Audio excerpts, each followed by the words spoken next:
Dr. Kim Nari rubbed her tired eyes as she watched the strange patterns dancing across her computer screens. For 3 straight days, the same weird signal kept coming from deep space. She worked at the Seoul Deep Space Communications Center, where scientists listened for messages from other worlds. But this signal was different. It made her feel sick just looking at it. The numbers and symbols seemed to scream silently at her through the display. Whatever was sending this message was desperate. Really desperate. "Director Park, you have to see this right now," she called across the busy control room. Her voice shook even though she tried to sound calm. Director Park Junho walked over quickly. He was an older man with gray hair and deep lines on his face from years of worry. When he saw Nari's expression, those lines got even deeper. "What are we looking at?" he asked quietly. "I think it's a distress call," Nari said, "but not from humans. The computer has been trying to translate it for hours." They both watched as the translation program finally cracked the alien code. Strange symbols appeared in the air above them like a hologram. When the words appeared in Korean, both scientists felt their blood turn cold. The message was short and terrifying. "We are the Keth. Our worlds are burning. The devourers eat everything. If anyone gets this message, learn from our death. They are coming for you next." But that wasn't all. Along with the message came detailed information about the aliens who sent it. The Keth were peaceful creatures made of living crystal. They had built amazing cities that stretched across entire solar systems. They were smart, advanced, and powerful. None of it had saved them. The message also included star maps showing the path of destruction left by something called the Divtable. 17 different star systems had been completely destroyed in less than 10 years. Every planet stripped bare, every living thing consumed. Nara's hands started shaking as she traced the path on her screen. The line of destruction was heading straight toward Earth. If these devourers kept moving at the same speed, they would reach human space in about 20 years. "Oh no," she whispered. "Director, look at this trajectory." Park studied the data, and his face went pale. These weren't just raiders or conquerors. The information showed that the devourers actually ate entire worlds. They consumed everything, plants, animals, even the atmosphere and oceans. They left nothing but dead rocks floating in space. "How many ships are we talking about?" Park asked. The data was horrifying. Thousands of massive biomechanical ships, each one the size of a small moon. They traveled in swarms, overwhelming any defense through sheer numbers. The Kethfer had tried everything: diplomacy, military resistance, even hiding on distant colonies. Nothing worked. "Get me a secure line to the Defense Council immediately," Park said in a tight voice. "Tell them we have a code black emergency situation. This is the worst possible threat level." He turned to Nari with serious eyes. "And Dr. Kim, this information is now classified at the absolute highest level. If news about this gets out to the public before we have a plan to deal with it, there will be mass panic. Millions of people could die in the chaos alone." Nari nodded, understanding the weight of what they had discovered. Outside the communications center, the city of Seoul buzzed with normal life. People went to work, children played in parks, families shared dinner together. None of them knew that somewhere in the cold darkness between the stars, an ancient and terrible hunger had noticed humanity. The Kethfer's final gift to the universe was this warning. Now it was up to Earth's leaders to figure out how to fight an enemy that had never been defeated. The emergency meeting took place deep underground in Geneva, inside rooms built to survive nuclear war. The most powerful people on Earth sat around a massive table, their faces lit by the glow of holographic displays, showing humanity's worst nightmare. Admiral Lee Minho stood at the front of the room, pointing to images that made everyone's stomach turn. The pictures showed massive alien ships that looked like they were part machine, part living creature. Each one was the size of a small city and covered in what looked like teeth and claws. "These are the Devourers," Admiral Lee said, in a grim voice. "Our intelligence shows they have thousands of these ships. They don't fight wars the way we understand them. They don't want our territory or our resources. They want to eat us. Literally everything on our planet becomes food for them." President Yoon Sira, the leader of the unified Earth government, leaned forward in her chair. Her face was pale but determined. "Admiral, our military simulations show we can't win against them using normal tactics. What exactly are you suggesting we do?" Admiral Lee took a deep breath. What he was about to propose would shock everyone in the room. "I'm talking about Operation Lazarus. We need to wake up the Reapers." The room went completely silent for a moment. Then people started whispering to each other with worried voices. Everyone knew about the Reapers, but nobody liked to talk about them. They were humanity's most shameful secret.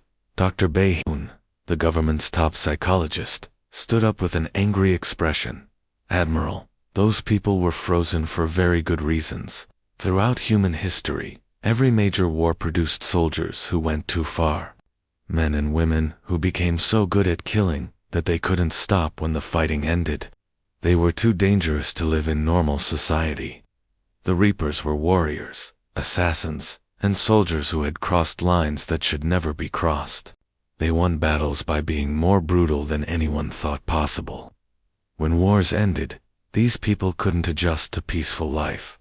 They kept fighting, kept killing, even when there was no enemy left to fight. We put them in frozen sleep to protect innocent people," Dr. Bae continued. "Some of them were responsible for massacres. Others created weapons so terrible that we banned them from ever being used again. These aren't heroes, Admiral. They're monsters that happen to be on our side." Admiral Lee nodded grimly. "You're absolutely right, Doctor. They are monsters. But look at what we're facing." He pointed to the holographic images of destroyed planets. The Kethver were peaceful, advanced, and civilized. They tried to fight the Devourers, using honorable tactics and proper military strategy. Now their entire species is extinct. He walked around the table, making eye contact with each council member.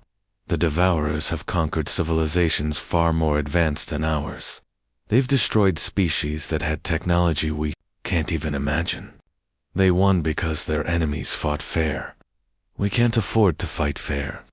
President Yoon looked at the classified files spread across her desk. Each folder contained the psychological profile of a Reaper. The reports used words like pathological, extremely dangerous, and unsuitable for civilization. These were people who had been too violent even for wartime. "If we do this," she said slowly, "can we control them? Can we point them at the enemy without them turning on us?" "Honestly, I don't know," Admiral Lee admitted. "But I do know that conventional warfare against the Devourers means total extinction for humanity. At least with the Reapers, we have a chance." The debate went on for hours. Some council members argued that using the Reapers would make humans just as evil as their enemies. Others said that survival was more important than moral purity. Finally, they voted. 7 people voted to wake up the Reapers. 5 voted against it. The decision was made by the smallest possible margin. As the meeting ended, President Yoon stared at the Reaper files. Each one told the story of humanity's capacity for absolute violence. Tomorrow, they would begin waking up their most dangerous weapons. The first facility would be activated within a week.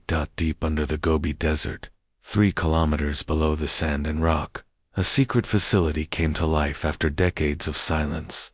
The underground complex was so well hidden that not even satellite scans could detect it. Inside the sterile white corridors, Dr. Ogwon checked her equipment one final time. Today, humanity would wake up its most dangerous weapons. The cryogenic chamber looked like something from a science fiction movie. 17 metal pods lined the walls, each one containing a person who had been frozen in time for nearly 2 centuries.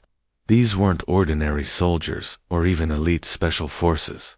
These were the Reapers, humans who had become too violent for peacetime society. Dr. O approached the first pod and began the awakening sequence.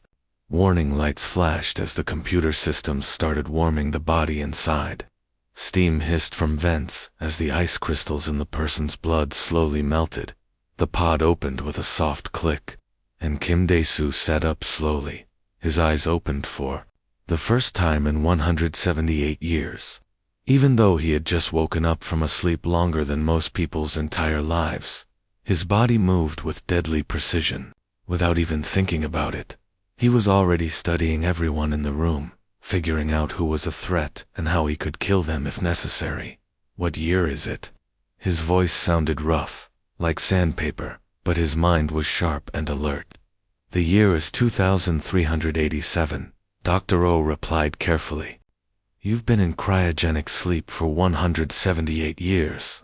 Dae-soo's face showed no emotion at all.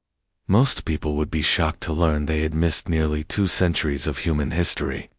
But Dae-soo wasn't most people. Before his freezing, he had been a North Korean operative who could infiltrate any facility and eliminate any target. Time meant nothing to him, only the mission mattered. In the pod next to his, another figure was stirring. Choi Mina opened her eyes and immediately started examining the technology around her. She had been a cyber warfare specialist who once brought down the entire global financial system in less than 6 hours, just to prove she could do it. The chaos that followed had nearly started World War III. Across the facility, 15 more pods were beginning their awakening cycles. Each one contained a person who had crossed lines that should never be crossed.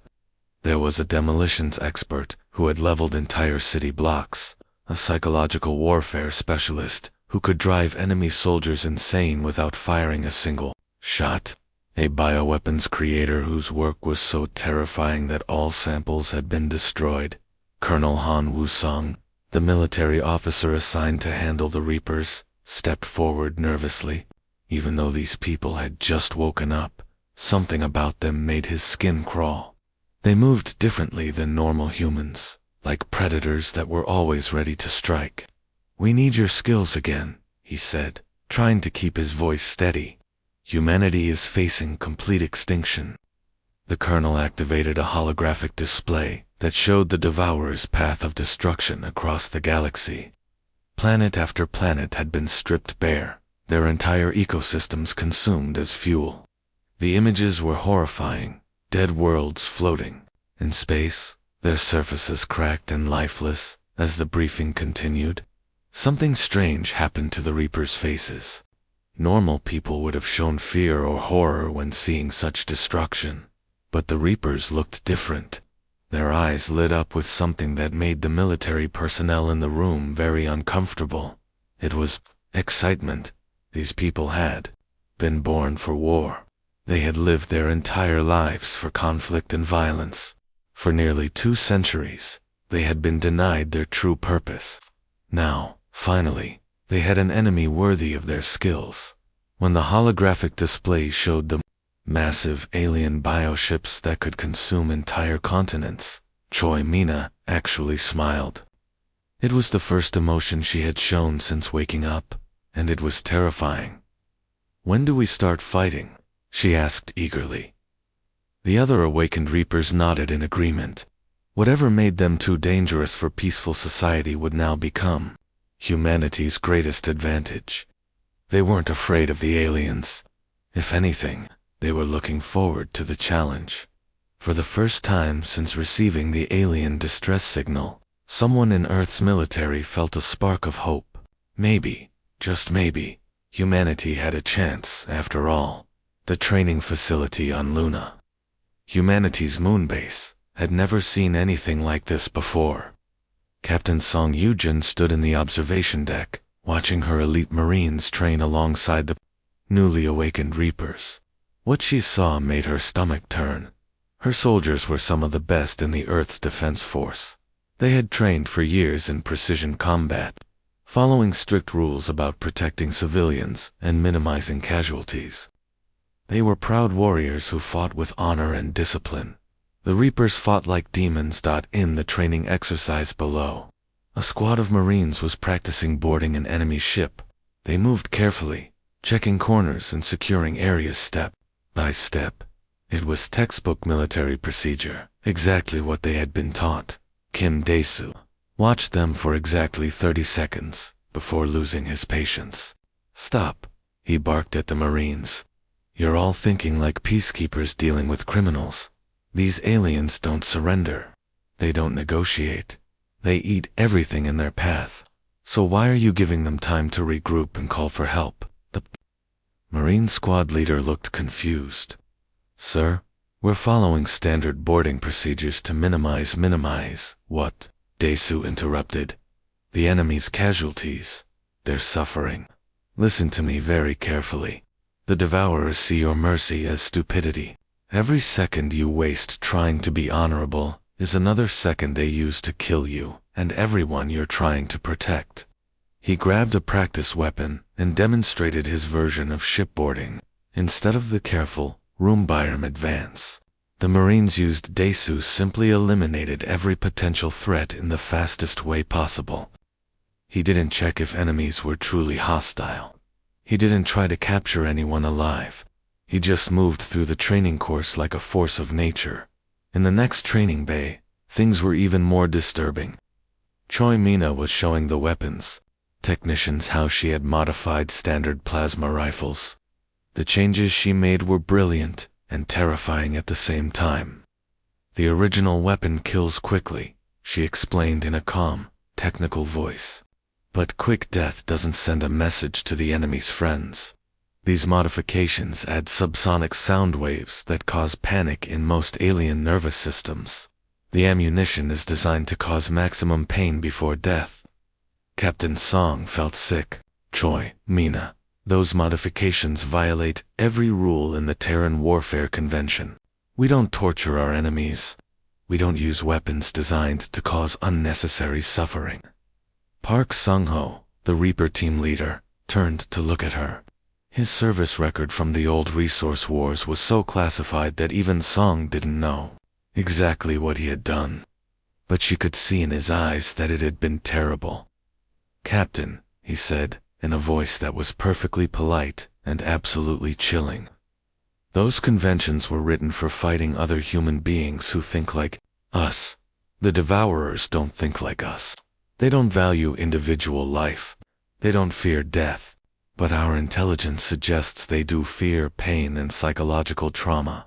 The first joint training mission between regular troops and Reapers was a complete disaster. Song's Marines tried to complete their objective using proper military tactics, establishing secure perimeters, identifying targets, and minimizing collateral damage. The Reapers ignored all of that. They simply eliminated every single potential threat in the area, then systematically destroyed anything that could be used to support future enemy operations. They didn't just win the training exercise, they turned it into a one-sided massacre. After the exercise, Song called Admiral Lee Min-ho to report what she had witnessed. "Admiral, I need to be completely honest with you," she said over the secure communication line. "The Reapers aren't soldiers in any sense that we understand. They're not even human in the way we think of humanity. They're weapons. Living, breathing weapons that we've pointed at a target." She paused, trying to find the right words for her growing fear. "Sir, I'm not sure we can control them once we actually deploy them against the Devourers. They don't follow orders the way normal soldiers do. They follow their instincts, and their instincts are to destroy everything that might be a threat." Admiral Lee's response made her blood run cold. "Captain Song, that's exactly what we're counting on.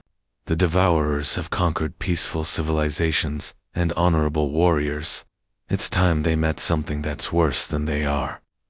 The human mining colony on Kepler 44-B should have been sending daily status reports. Instead, there had been nothing but silence for 3 days. The long-range sensors told a terrifying story. Massive, alien life forms were moving across the planet's surface like a plague. The Devourers had arrived ahead of schedule.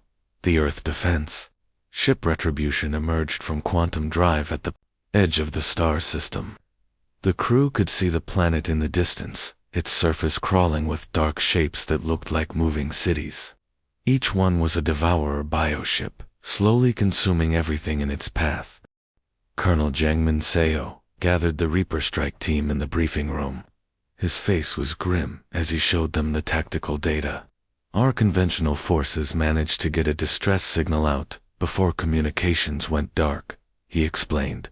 There, trapped in the main colony building with about 5,000 civilians, satellite imagery shows devourer ground forces surrounding them. We're talking about thousands of alien creatures. Most military commanders would have started planning a rescue mission to extract the survivors, but Im Naeong wasn't most commanders. Before being frozen, she had been a special forces operative whose psychological evaluation contained words that made other soldiers nervous. Terms like lacks normal emotional responses and views human casualties as acceptable statistics. She studied the planet's surface through the ship's sensors, her mind working like a cold, precise machine. We don't attack their ground forces directly, she announced. That's what they expect. That's how they've won every battle for the past 1,000,000 years. Colonel Zhang looked confused. Then what do you suggest? We can't just abandon those people, Naeong smiled, and it was not a pleasant expression. We make the aliens come to us. But first, we change the rules of engagement completely. Her plan was simple and absolutely horrifying. Instead of targeting the devourer forces directly, the Reapers would use the ship's orbital bombardment weapons to attack the planet's ecosystem itself. They would trigger massive environmental disasters, collapsing mountain ranges, redirecting rivers, and causing volcanic eruptions. The goal wasn't to kill the devourers directly. It was to force them to abandon their careful, methodical consumption and respond to multiple planetary emergencies at once. This will destroy most of the planet's surface, Colonel Zhang protested. The mining colony, the civilians, were already dead the moment the devourers landed, Naeong replied coldly. At least this way, their deaths serve a purpose. The bombardment began immediately. Massive energy beams struck fault lines in the planet's crust, triggering earthquakes that could be felt from orbit. Dams were shattered, flooding vast areas. Volcanic regions were destabilized, spewing ash and lava across the continents. The effect on the devourers was immediate and unprecedented. For the first time in their species' history, they were forced to react to human actions instead of dictating the pace of battle. Their bioships broke away from consuming the colony to deal with the elemental disasters. That's when the Reapers struck. Using small, fast attack craft, they hit the confused and scattered devourer forces with weapons that had been specifically designed to cause maximum psychological trauma. The aliens didn't just die. They died in ways that transmitted pure terror through their hive mind communication system. The battle lasted 6 hours. By the end, something impossible had happened. The devourers, who had never retreated in their entire species' history, were fleeing back to their ships and escaping the star system. They had encountered something they had never faced before, an enemy that was more terrifying than they were.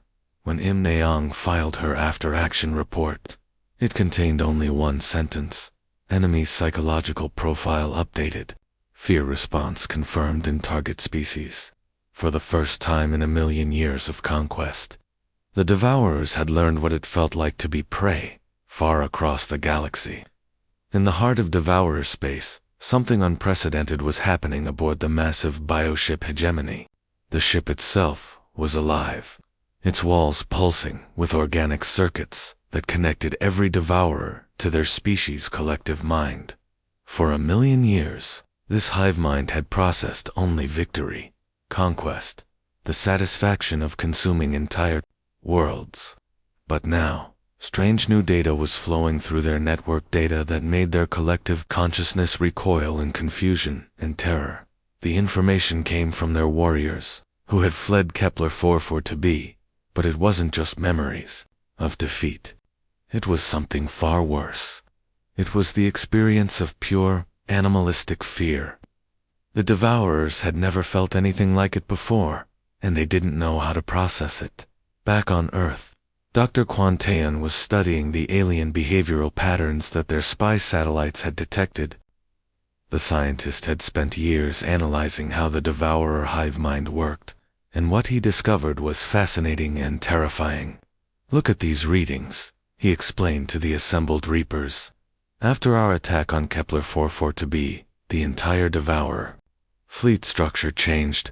They pulled back from 3 different star systems simultaneously, not because we threatened those areas, but because the fear from our battles spread through their collective consciousness like a virus." The Reapers listened intently. These weren't normal soldiers who needed detailed explanations. They understood psychological warfare better than most scientists understood mathematics. Lee Soman stepped forward to examine the data more closely. Before being frozen, she had been humanity's most dangerous biological warfare specialist. She could create diseases that targeted specific alien physiologies, turning their own biology against them. "So when one of them experiences fear, they all feel it," she said thoughtfully. "Their greatest strength being connected to each other is also their greatest weakness." Her smile was cold and calculating. "We don't wait for them to attack us again. We take the fight to them. We become the hunters." The first Reaper raid launched within days. Their target was a Devourer refueling station near the Vega star system. It was a massive facility where alien bioships would dock to absorb nutrients and repair damage from their conquests. But the Reapers didn't approach this mission like a normal military operation. They didn't try to destroy the station or kill all the aliens quickly. Instead, they had something much more sinister in mind. Using advanced stealth technology, they infiltrated the station without triggering any alarms. Moving like ghosts through the organic corridors, they captured several Devourer workers alive. These aliens had never experienced individual fear because their hive mind protected them from trauma. That was about to change. Lee Soman had spent weeks developing a special biological weapon, a virus that would target the aliens' neural systems. But this virus wasn't designed to kill quickly. Instead, it was programmed to cause slow, agonizing death while keeping the victim's mind connected to the hive mind network. When they injected the captured Devourers with the modified pathogen, something horrific happened, as each alien slowly died in terror and agony. Their experience was broadcast directly into the collective consciousness of their entire species. Across Devourer space, billions of aliens suddenly experienced the sensation of dying. Not the quick, clean death they inflicted on their enemies, but slow, torturous extinction filled with psychological horror. The effect was immediate and devastating. Within weeks, entire Devourer fleets began changing their behavior. They started avoiding star systems where they detected even the smallest traces of human presence. Some fleets abandoned planets they were in the middle of consuming, fleeing at the first sign that humans might be in the area. For the first time in their history, the species that had terrorized the galaxy was learning what it felt like to be afraid. But the Reapers were only getting started. They had found the aliens' weakness, and they intended to exploit it completely. In the deepest part of Devourer space, something unthinkable was happening. The High Command, the most ancient and powerful minds of their species, had gathered in their home system for the first time in thousands of years. Their massive bioships formed a circle around their homeworld, and through their collective consciousness, they shared emotions that should have been impossible for their species to feel. Fear, doubt, confusion, for millions of years. The Devourers had been the ultimate predators of the galaxy. They had never experienced uncertainty about a battle's outcome. They had never felt hesitation about attacking an enemy. But now, these alien emotions were spreading through their hive mind like a disease, contaminating every thought and decision. Meanwhile, in a secret facility hidden among the asteroids between Mars and Jupiter. Reaper Cho Ji-hoon was completing his most ambitious project yet. He called it Project Nightmare, and it was designed to be the ultimate psychological weapon. Every living species has built-in fears, he explained to his team of specialists. These fears helped them survive evolution. Humans are afraid of falling from high places, being trapped in small spaces, or being completely alone. These fears are hardwired into our brains. He pulled up detailed analysis of devourer psychology that had been gathered from their previous encounters. But the devourers evolved differently. They've never experienced individual fear because their hive mind protected them. However, this also means they have no natural defenses against certain concepts. The weapon Cho Ji-hoon had created wasn't a bomb or a virus. It was information. Specifically, it was the concept of individual mortality, the idea that a single consciousness could exist alone and then simply stop existing forever.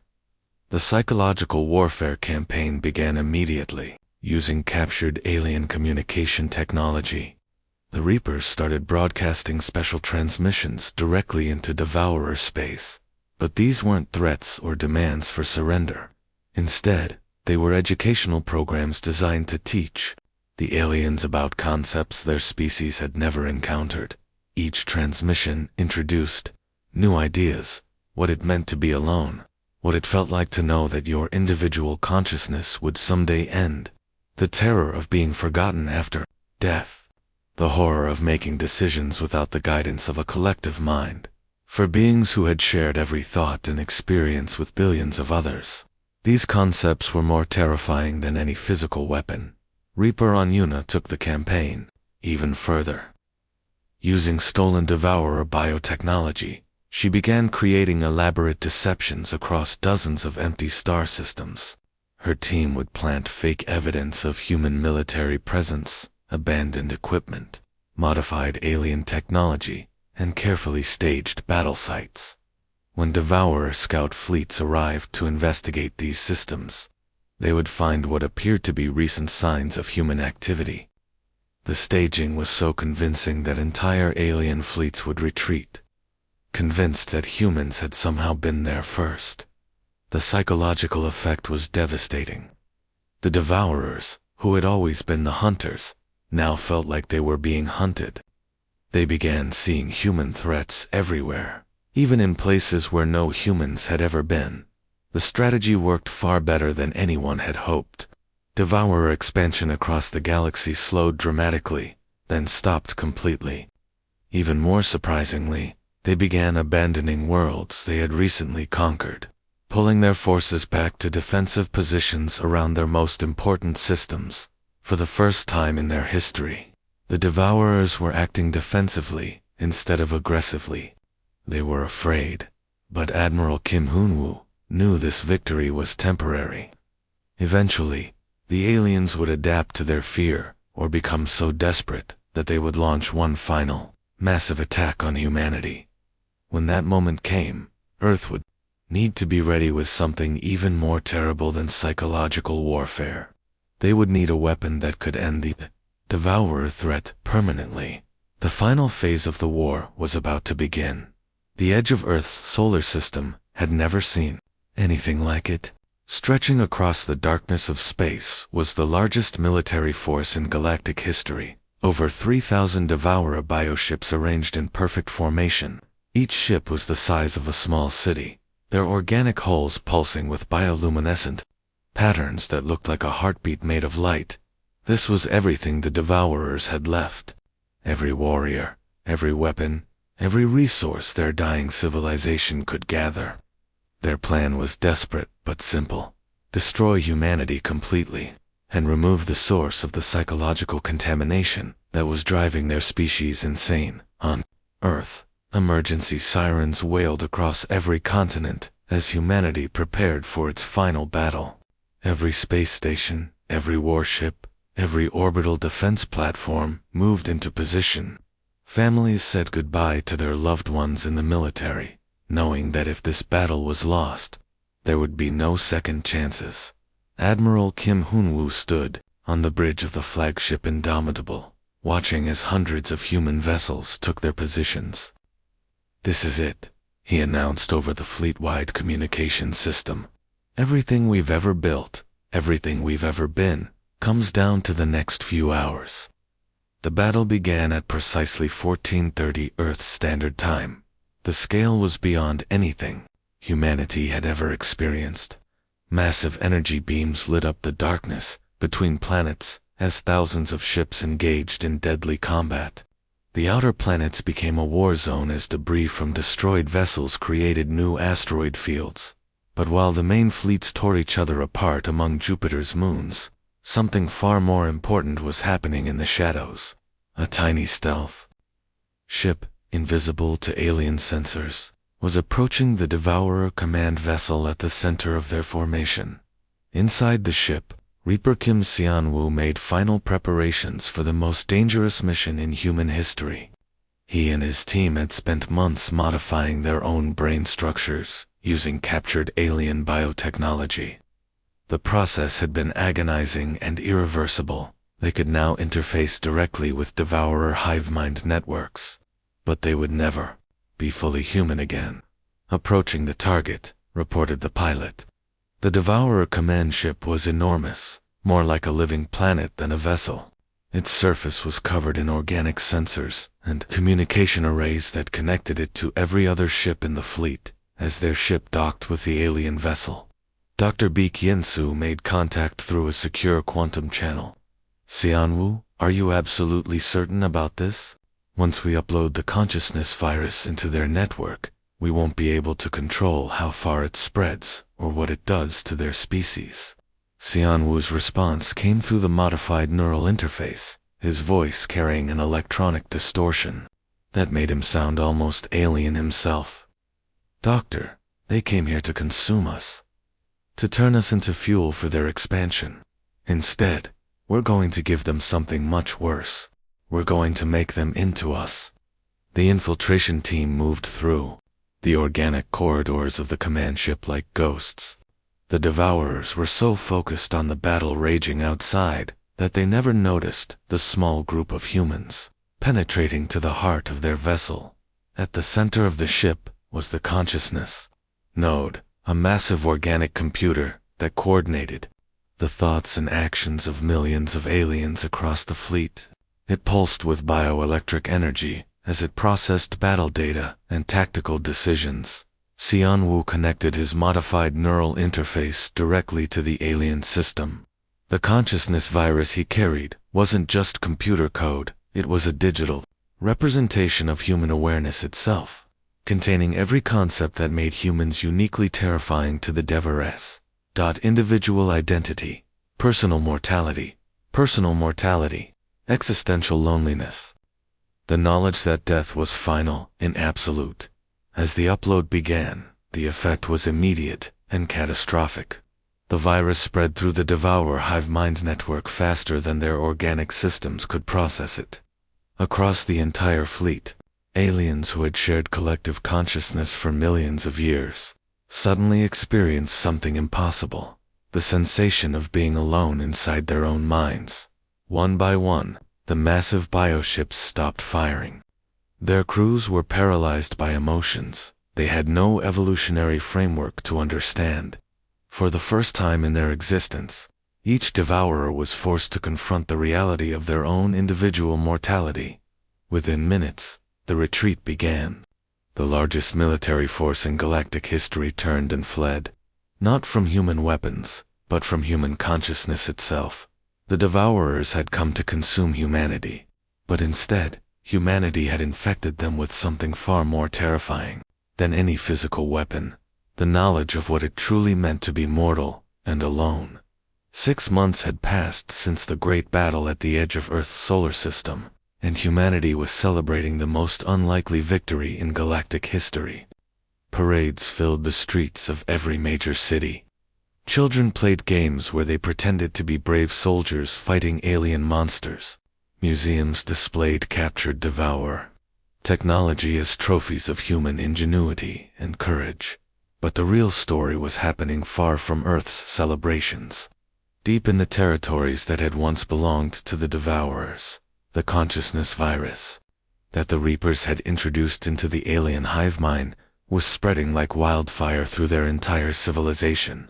Across hundreds of star systems, aliens who had shared thoughts and experiences for millions of years were suddenly experiencing something their species was never meant to handle: individual consciousness.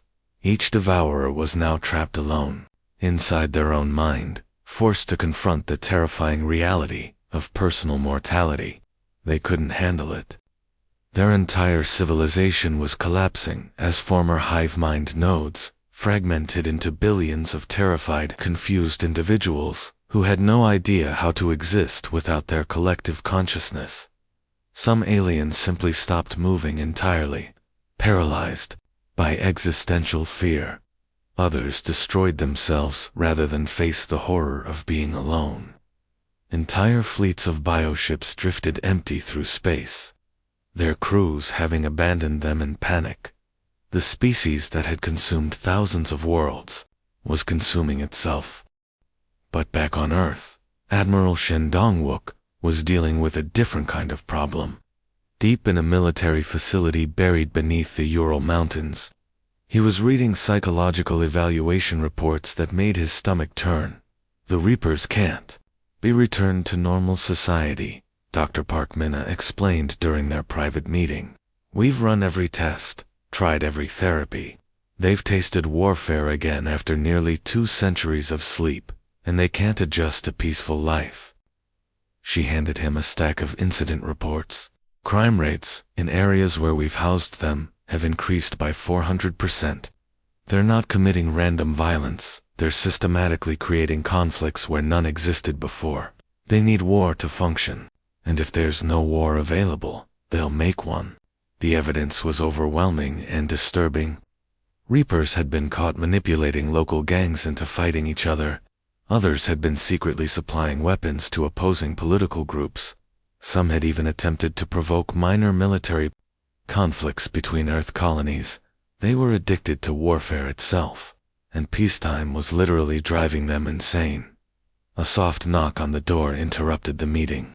Team leader Ru Jinhuan entered the room, followed by the other surviving Reapers, even though they were technically under military custody. Something about their presence made the Admiral's security guard step back unconsciously.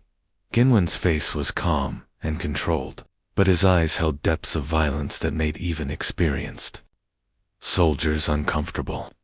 When he spoke, his voice was quiet and reasonable, which somehow made him even more terrifying.